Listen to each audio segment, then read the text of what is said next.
Assalamualaikum warahmatullahi wabarakatuh. Kembali lagi bersama saya Dini Loviana. Kali ini saya akan menganalisis geomorfologi Provinsi Maluku Utara.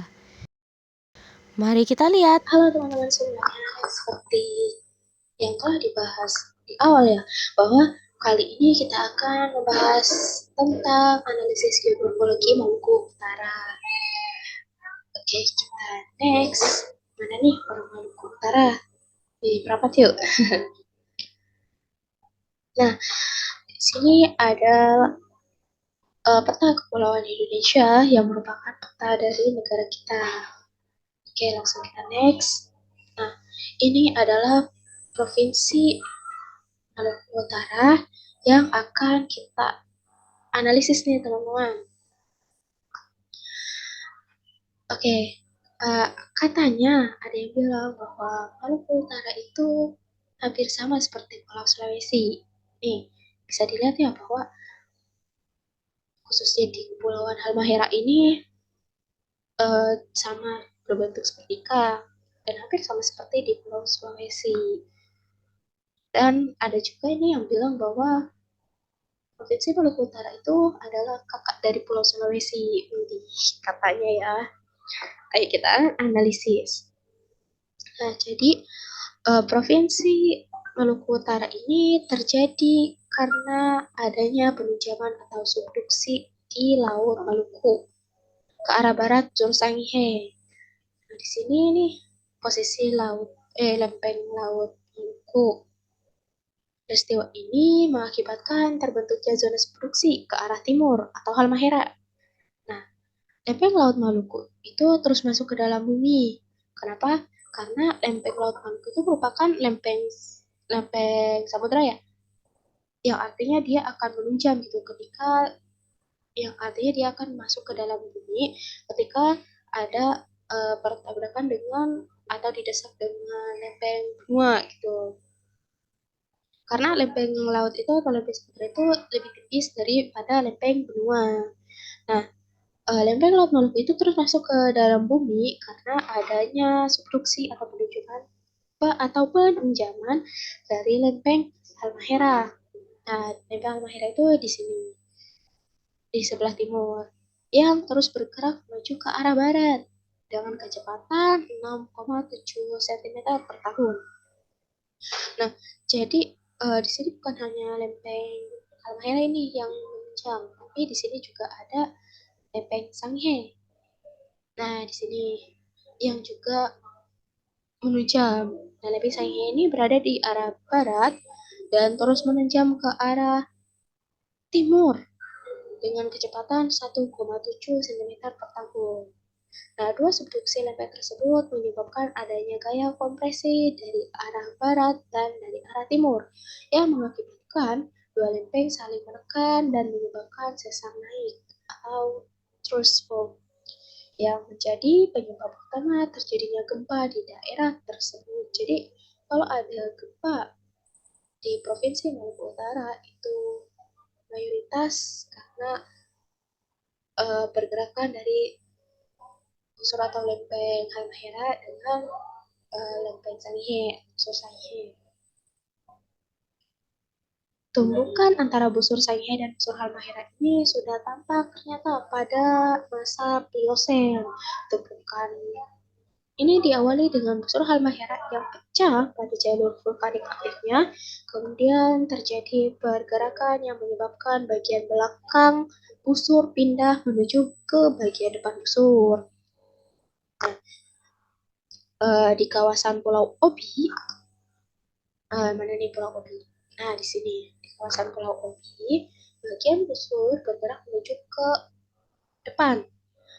Dan setelah peristiwa ini terjadi, mengakibatkan kegiatan vulkanik di Pulau Obi berhenti. Nah, vulkanisme di busur Halmahera kemudian berlanjut ke Bacan hingga bagian utara Halmahera, sini ke Pulau Bacan. Hingga bagian utara Halmahera. Nah, di sisi lain, busur Sangihe yang menuju ke timur mulai bergerak naik, menimpa bagian depan busur Halmahera. Nah, ketika ditemukan batu opiolit di tengah Laut Maluku, maka batu opiolit tersebut bukan berasal dari lempeng Laut Maluku, melainkan dari bagian depan busur Sangihe. Nah, setelah masa Miocene, terjadi pengangkatan laut yang signifikan di daerah Halmahera Timur.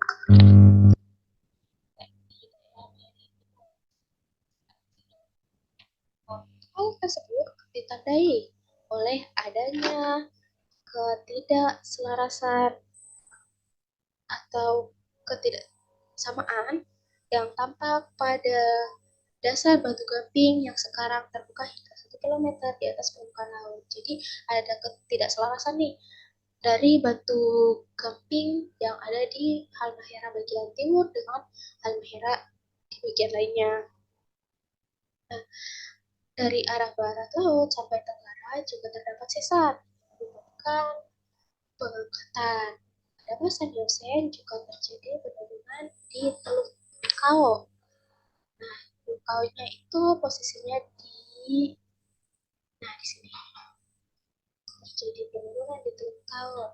Nah, terjadi penurunan yang artinya eh, terbentuknya cekungan nih di Teluk Kao. Nah, cekungan ini yang memisahkan lengan barat laut dan timur laut Halmahera. Cekungan inilah yang menjadi tempat pengendapan kapal. Nah, di sisi selatan cekungan ini terdapat sesar Subaim. Di daerah sekitar sinilah terdapat sesar Subaim yang memiliki arah timur laut sampai barat daya, yang memiliki arah timur laut sampai barat daya. Nah, sesar ini diperkirakan telah aktif pada awal masa Pliocene. Pembentukan Halmahera Timur hingga berbagai puncak ditentukan juga oleh unsur Subaim ini.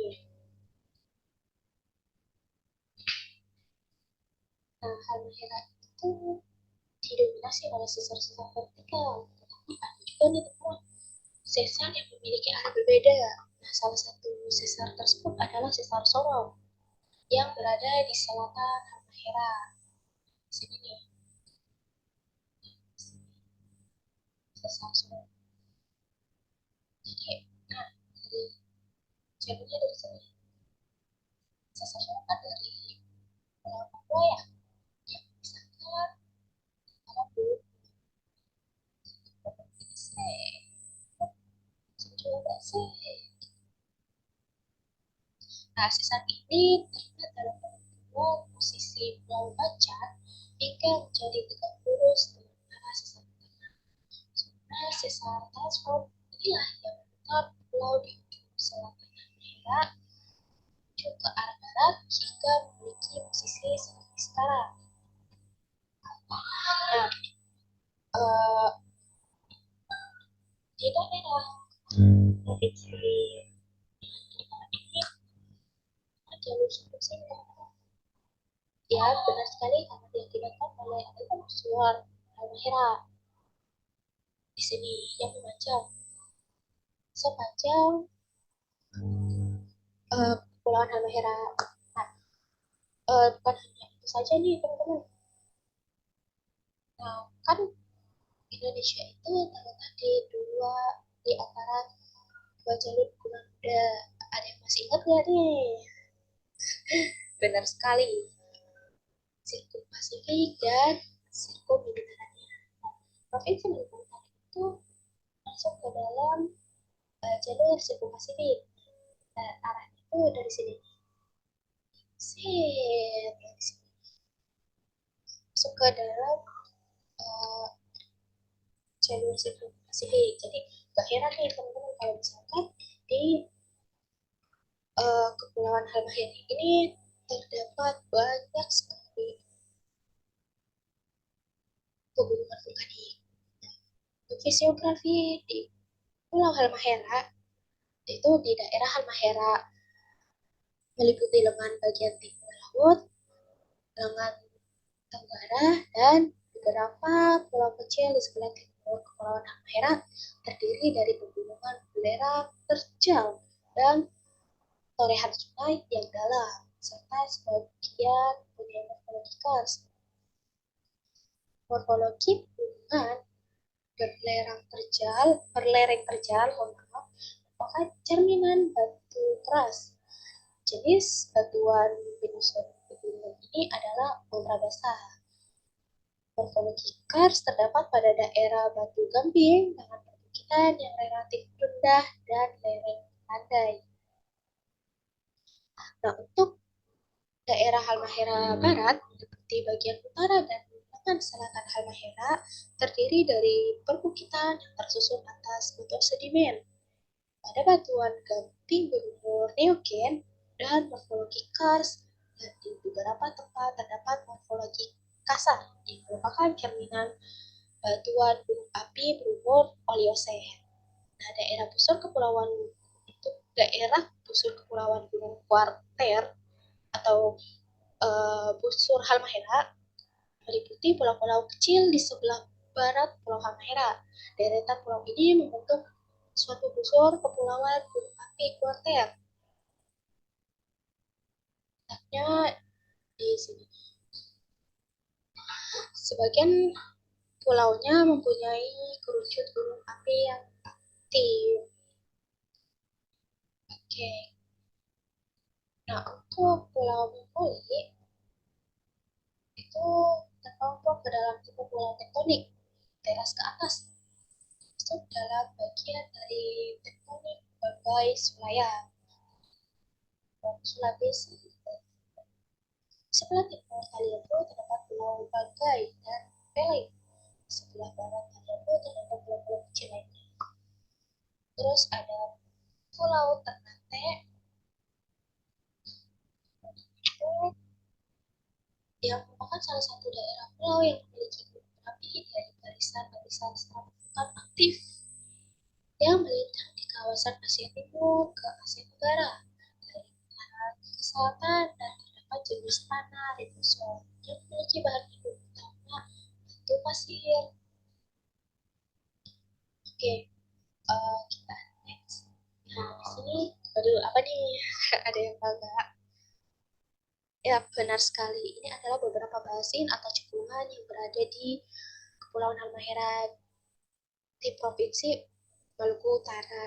Nah, pertama-tama kita akan bahas nih terkait cekungan Bulibai. Di mana nih cekungan Bulibai? Yap, benar di sini.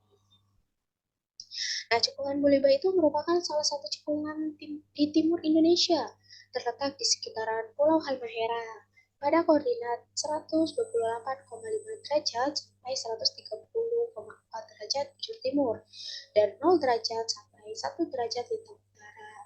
Cekungan Bulibai ini memanjang dengan arah barat sampai timur. Sebelah utara dan timur cekungan dibatasi oleh Samudra Pasifik, di sebelah barat dibatasi oleh Pulau Halmahera, dan di sebelah selatan dibatasi oleh Laut Halmahera.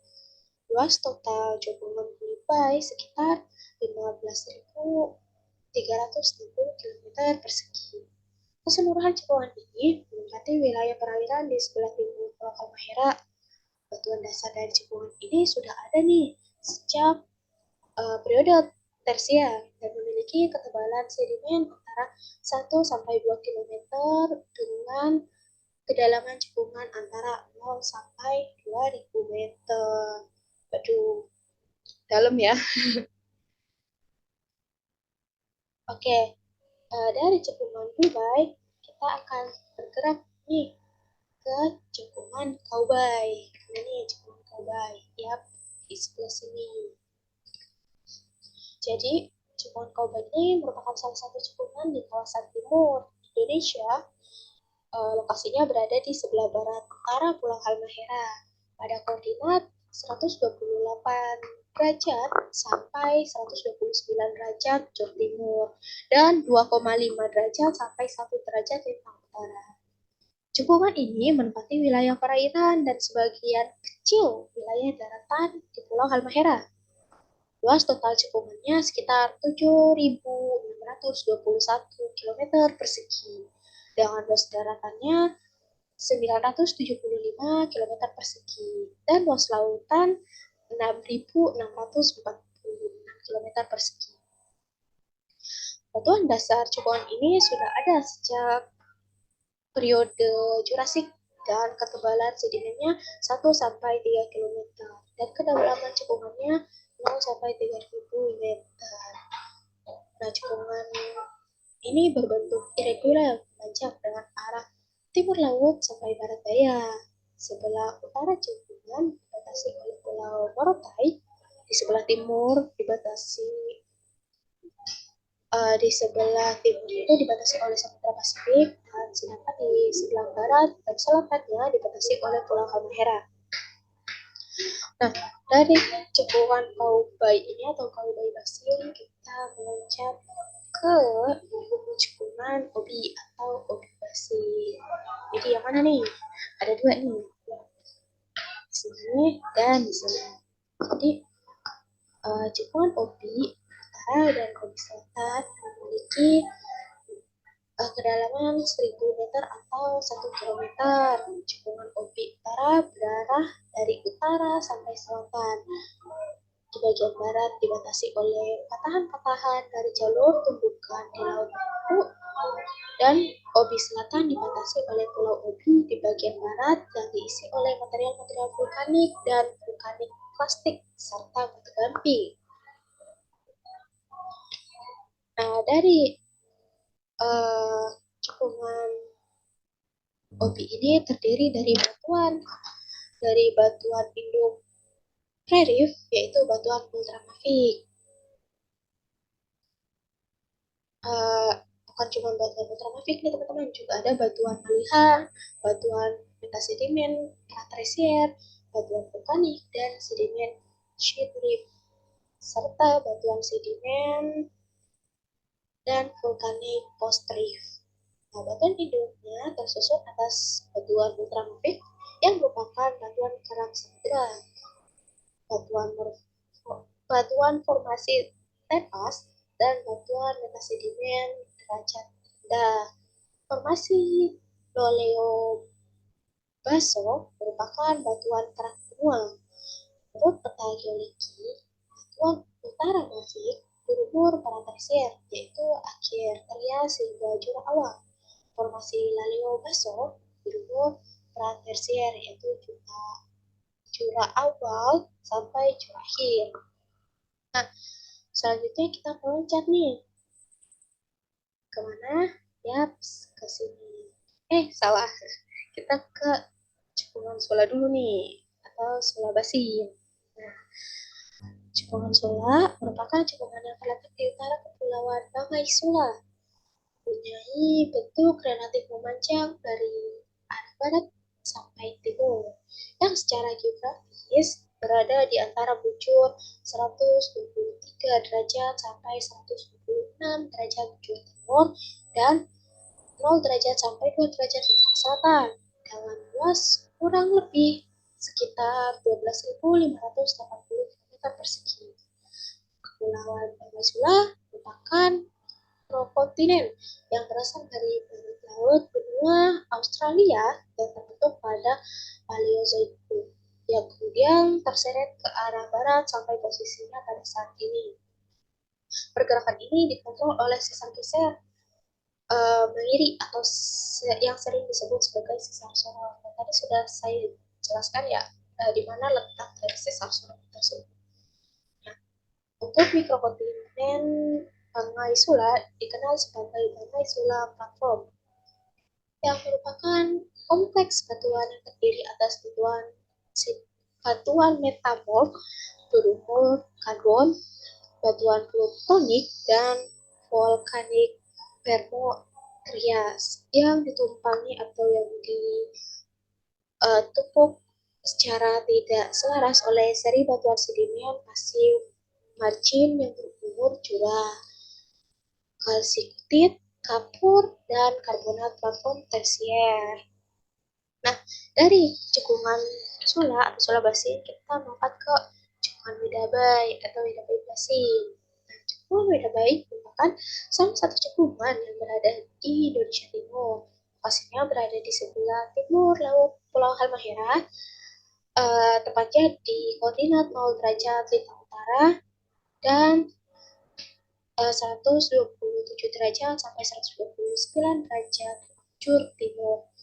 Map ini tersusun atas batu pasir bersering dengan batu lempung dan batu lanung, napal, batu gamping, dan konglomerat.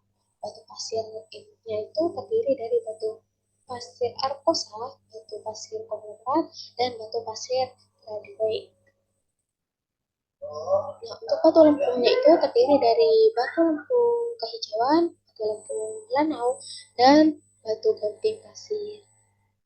Batu lempungnya mengandung gastropoda, bivalvia, koral, damar, dan batu bara. Nah, batu gamping berwarna putih tebal, lapisan rata-rata itu mencapai 20 cm. Konglomerat memiliki komponen andesit, piroksen, batu gamping, dan batu pasir. Nah, oke, itu adalah cekungan atau basin yang terletak di Provinsi Maluku Utara. Oke, kita next. Oke, kali ini kita masuk ke pengembangan struktural. Pengembangan struktural itu merupakan pembentukan paling awal atau paling asal yang disebabkan oleh tenaga hidrogen. Nah, di morfo struktural ini ada vulkanik nih, ada vulkanik. Dan salah satu contoh vulkanik yang saya ambil adalah Gunung Kepsi. Nah, Gunung Kepsi ini merupakan tipe gunung api stratovulkanom. Garis bintangnya itu berada di 0 derajat 19 menit 34,80 detik lintang utara. Garis bujurnya itu berada di 127 derajat 23 menit 32,28 detik bujur timur. Terletak di Kabupaten Halmahera Selatan, Provinsi Maluku Utara, dengan ketinggian 1.314 meter. Ini nih gunung Kepsinya dan ini peta konturnya. Bisa dilihat ya teman-teman, peta konturnya itu rapat, yang artinya ini semakin ke atas semakin terjal, dan ini juga bisa dilihat bahwa peta konturnya itu bergerak ke atas gitu. Bisa dilihat ini 170 meter terus naik nih ke arah 720 meter yang mengindiksikan bahwa ini merupakan daerah pegunungan, dan pola aliran sungainya ini radian sentrifugal atau pola aliran yang menjauhi titik pusat.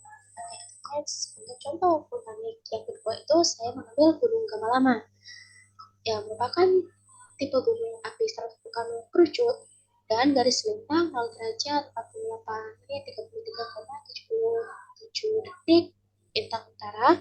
Garis bujurnya itu 127 derajat 19 menit 59,62 detik bujur timur, terletak di kota Ternate, Provinsi Maluku Utara, dan ketinggian 1.717 meter. Dan ini adalah Gunung Gamalama dengan kontur yang sama ya, apa tuh namanya, menaik atau konturnya naik ke arah atas yang mengindiksikan bahwa ini gunung, dan pola alirannya itu radian sentrifugal. Oke, next untuk contoh ketiga dari vulkanik itu saya mengambil Gunung Gamkonara yang juga merupakan tipe gunung api stratovulkanik dengan garis lintang itu 1 derajat 22 menit 37 sampai 37,93 detik lintang utara, dengan garis bujur 127 derajat 32 menit 4,47 detik bujur timur, terletak di Kabupaten Halmahera Barat, Provinsi Maluku Utara, dengan ketinggian itu 1.548 meter. Nah, ini gunung Gamkonaranya, dan pola alirannya itu radian sentrifugal. Nah, di sini sepertinya ada paralel ya, dan di sini konturnya itu juga sama bergerak ke arah atas yang mengindiksikan bahwa ini merupakan gunung.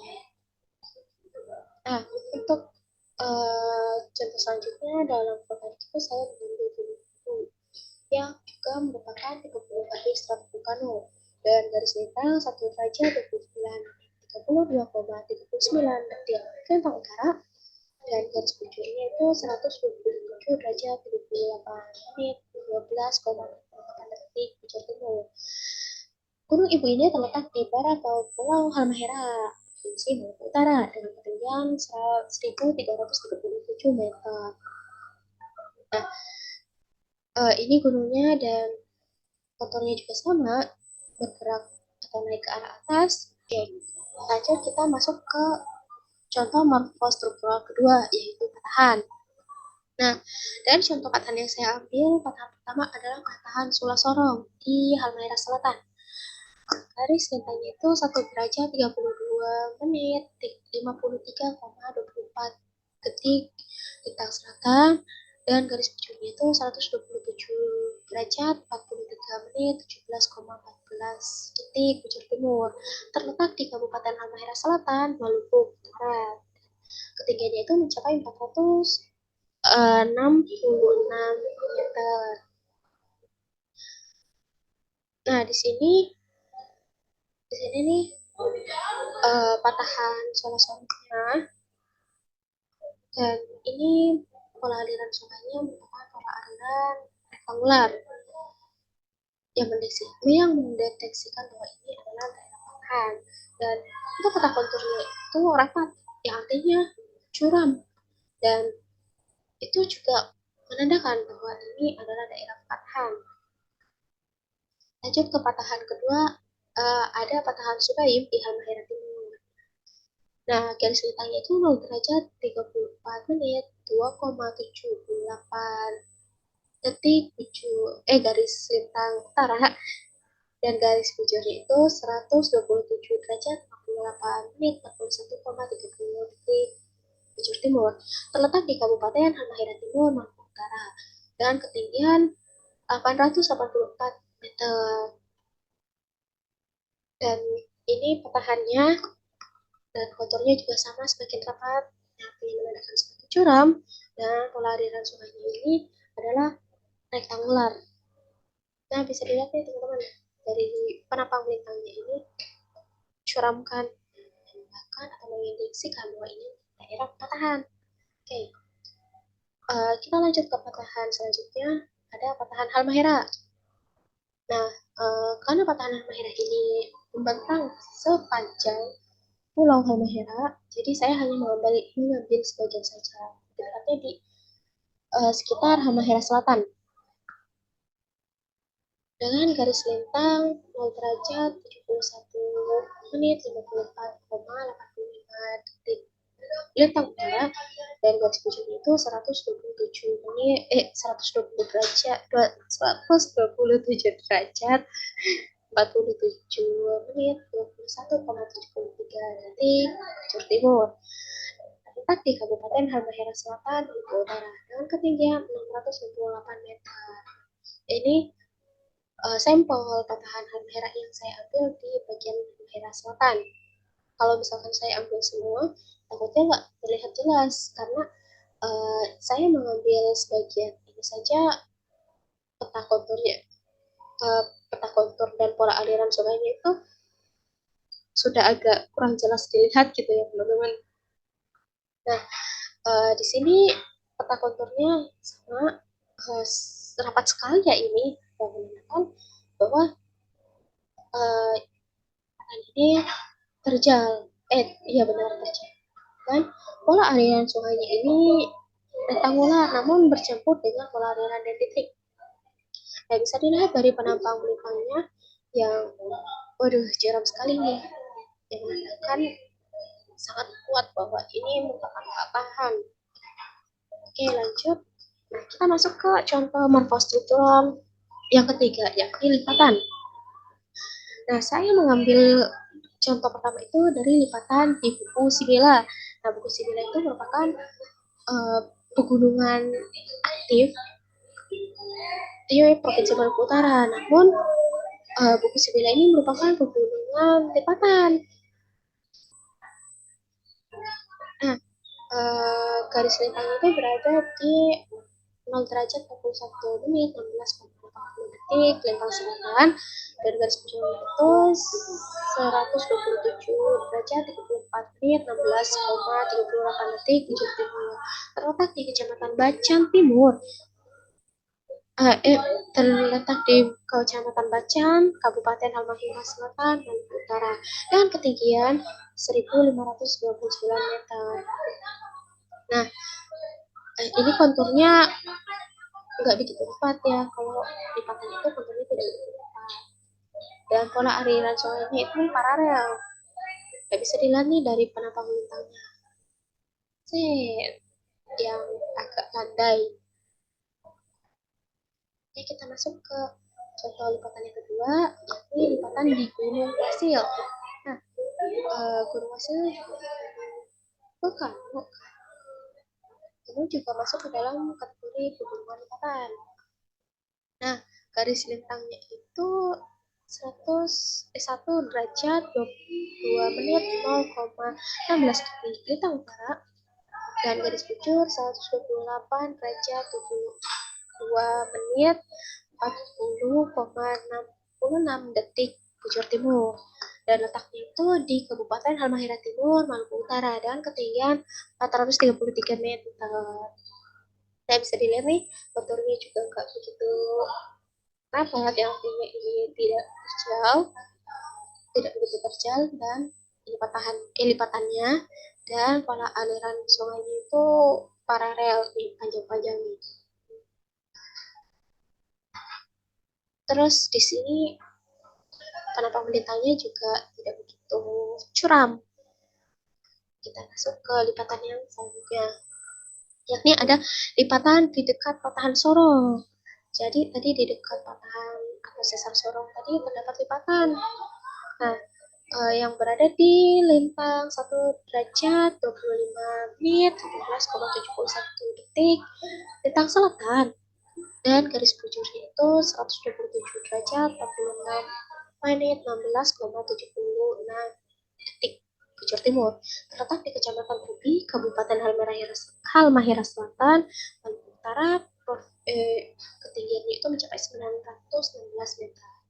Nah, ini bisa dilihat nih, konturnya tidak begitu rapat dan pola alirannya itu paralel,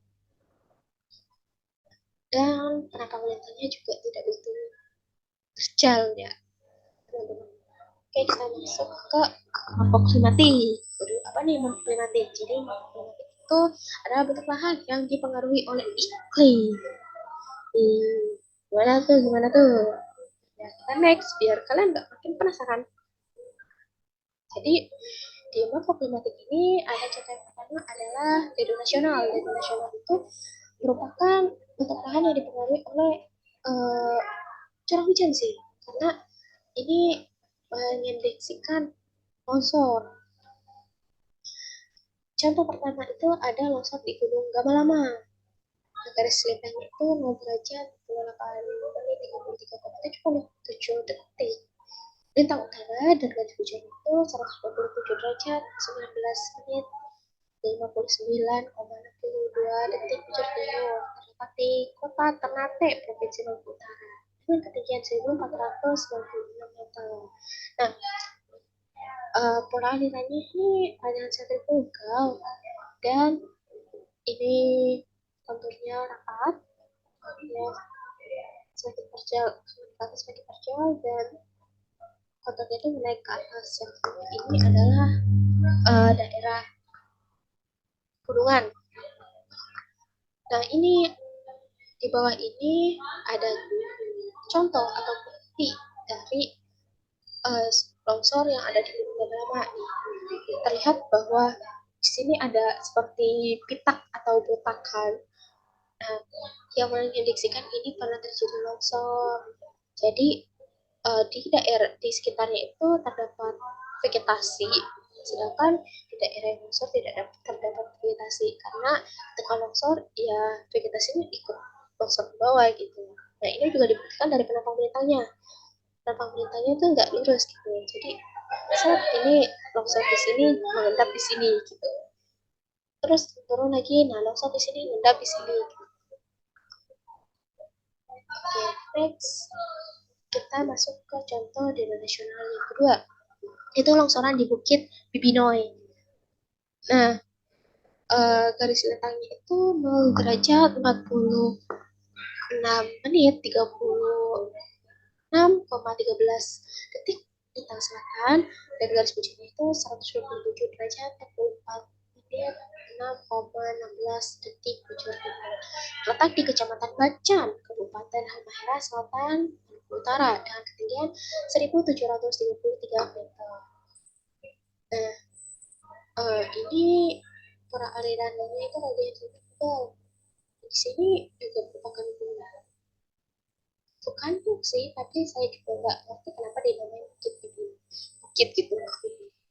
Dan di sini ada bukitnya juga, berupa buntakan atau pitakan yang tidak ditumbuhi vegetasi, yang artinya di sini pernah terjadi longsor.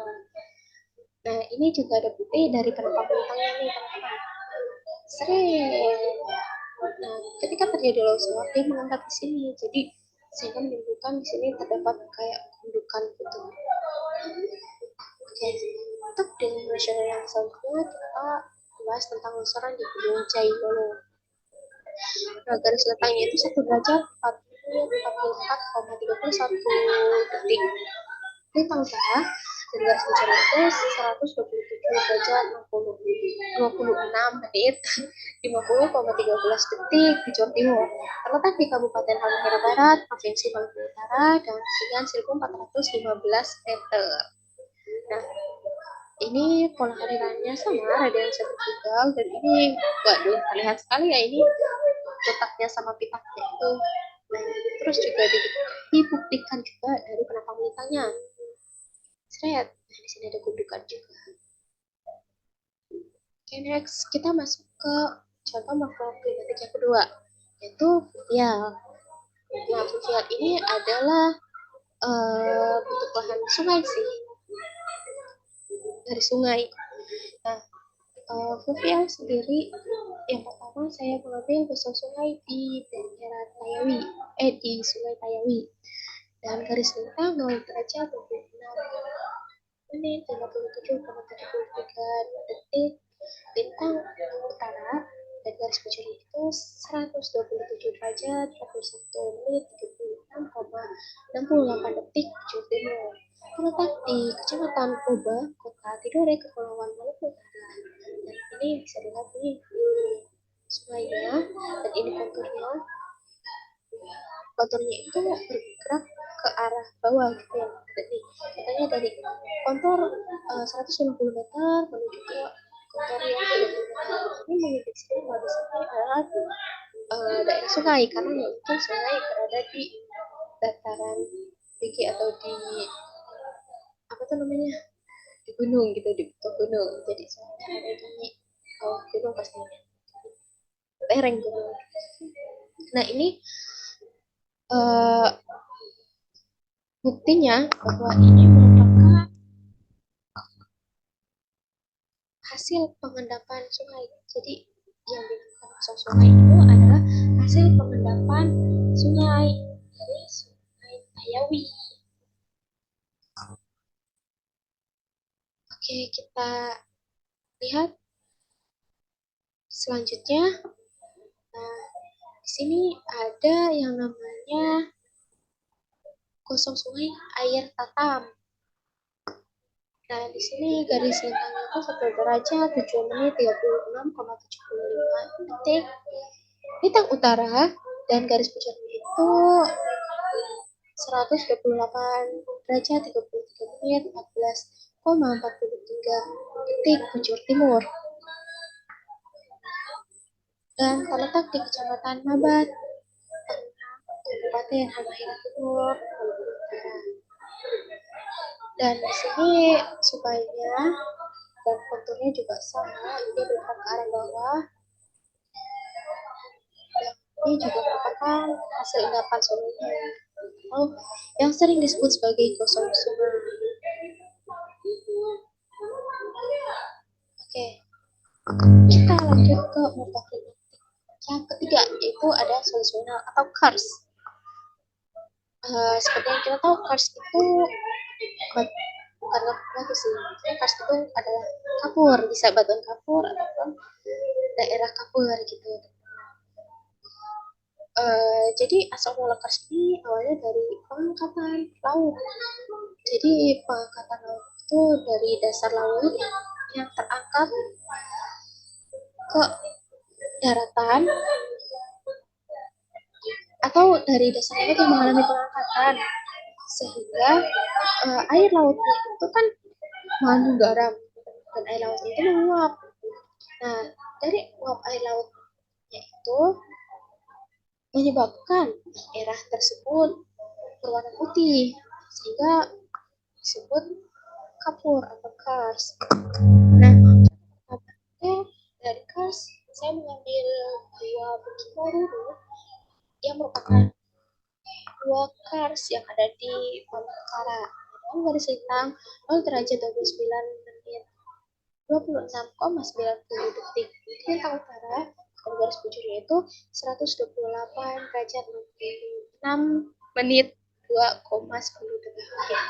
Bujur timur terletak di Kecamatan Beda Utara, Kabupaten Halmahera Tengah, Maluku Utara. Ini merupakan pola aliran angular dan garis konturnya itu tidak teratur.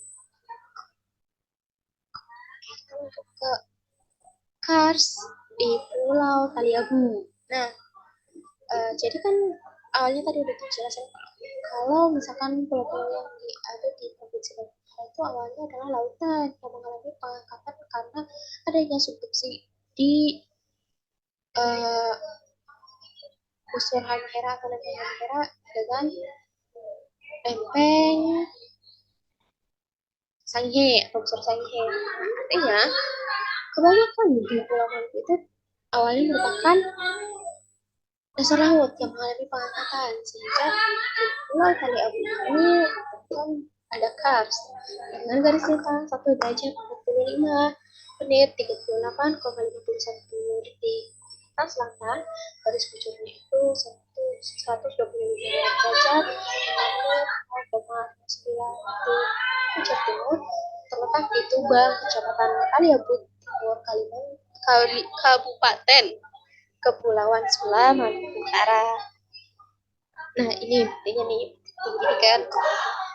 Oke, kita next. Nah, yang selanjutnya itu solutional karst di Padang Lamun nih, teman-teman. Saya nggak tahu ini di petanya itu seperti apa, tapi ketika saya cari di peta yang ada di maksudnya yang ada peta yang saya miliki itu tidak terdapat daratan di sini. Jadi di sini tidak bisa diidentifikasi. Cuman saya melihat ini sepertinya berasal dari Padang Lamun yang baru mengalami pengangkatan. Sehingga ini terlihat putih-putihnya. Oke, di sini saya menemukan garis lintang itu 1 derajat 43 menit 12,63 detik lintang selatan dan garis bujur 125 derajat 6 menit 3,04 detik bujur timur terletak di sebelah barat daya dari pelabuhan Kecamatan Taliabu, Pulau Taliabu, Maluku Utara. Oke, selanjutnya ada morfogenetik yang keempat nih, apa? Ya, benar sekali, organik. Nah, organik itu adalah tumbuhan karena kenapa organik ini masuk ke dalam morfogenetik? Karena makhluk hidup tidak bisa hidup tanpa iklim. Nah, di sini karena mohon maaf salah karena makhluk hidup juga dipengaruhi oleh iklim. Nah, itu yang benar. Jadi di contoh organik pertama itu saya mengambil contohnya Padang Lamun dengan garis lintang itu 1 derajat 36 menit 47,36 detik lintang utara dan garis bujurnya itu 128 derajat 2 menit 32,19 detik bujur timur terletak di Kecamatan Tobelo Timur, Kabupaten Halmahera Utara, Maluku. Jadi ini merupakan Padang Lamun. Apa sih Padang Lamun itu? Padang Lamun itu adalah daratan yang daratan dangkal yang apa ya? Oh, maaf, lautan dangkal yang masih bisa ditumbuhi tanaman, dan di padang lumpur ini merupakan tempat hidupnya hewan-hewan laut seperti dugong, ikan-ikan kecil, dan juga rumahnya bintang laut dan juga spons. Oke, contoh organik yang kedua adalah koralif. Saya mengambil koralif. Koralif itu apa? Koralif itu adalah karang. Koralif itu adalah karang. Jadi saya mengambil koralif di garis lintang 1 derajat 30 menit 3,42 detik lintang selatan, dan garis bujurnya itu 126 derajat 20 menit 20,50 detik bujur timur, terletak di Kecamatan Sulawesi Timur, Kabupaten Kepulauan Sula Utara.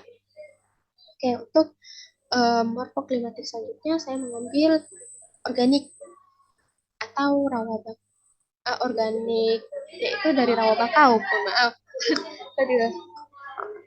Jadi rawa bakau ini juga termasuk ke dalam morfoklimatik organik. Nah, kan garis yang saya ambil itu memiliki garis lintang 0 derajat 43 menit 44,00 detik lintang utara, dan garis bujur itu 127 derajat 22 menit 41,10 detik bujur timur, terletak di Kecamatan Budore Utara, Kepulauan Maluku Utara. Ini adalah rawa bakaunya, dan ini contoh jelasnya. Nah, selanjutnya adalah morfoklimatik marin. Waduh, apa nih? Marin itu morfoklimatik yang asal dari laut. Nah, apa saja? Di sini saya mengambil contoh yang pertama adalah Teluk Dipualuku.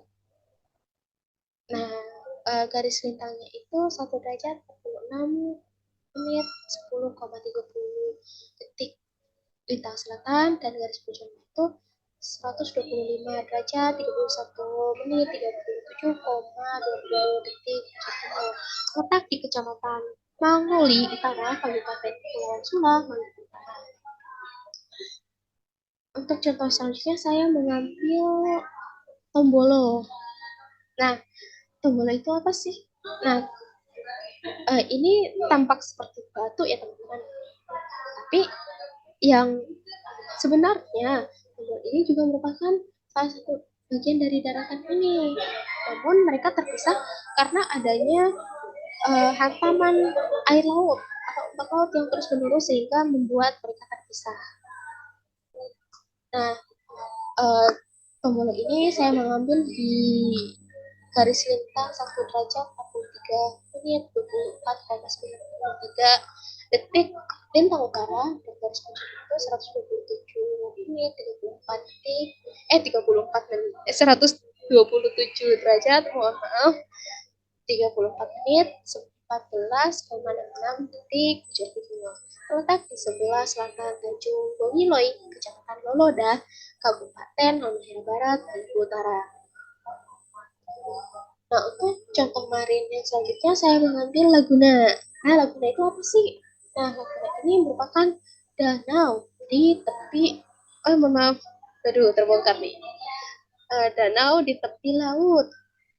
Nah, contoh yang saya ambil itu berada di garis lintang 0 derajat 31 menit 37,31 detik lintang selatan, dan garis bujurnya 127 derajat 56 menit 46,33 detik bujur timur, dan letaknya itu berada di Kabupaten Halmahera Selatan, Maluku Utara.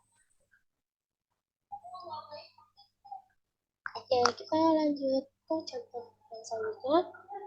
Sini ada Barir Island.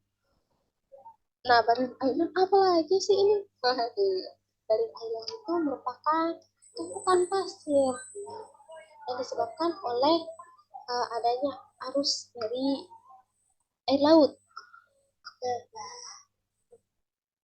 Nah, Barir Island ini yang saya ambil berada di lintang 0 derajat 29 menit 42,13 detik lintang selatan, dan garis bujurnya itu 127 menit 127 derajat 55 menit 36,17 detik bujur timur, terletak di Kecamatan Gane Barat, Kabupaten Halmahera Selatan, Utara. Nah, selanjutnya ada uh, bentuk lahan antropogenik. Antropogenik itu apa? Adalah bentuk lahan yang diciptakan oleh manusia. Nah, salah satu yang saya ambil itu adalah bendungan. Saya mengambil bendungan Opial.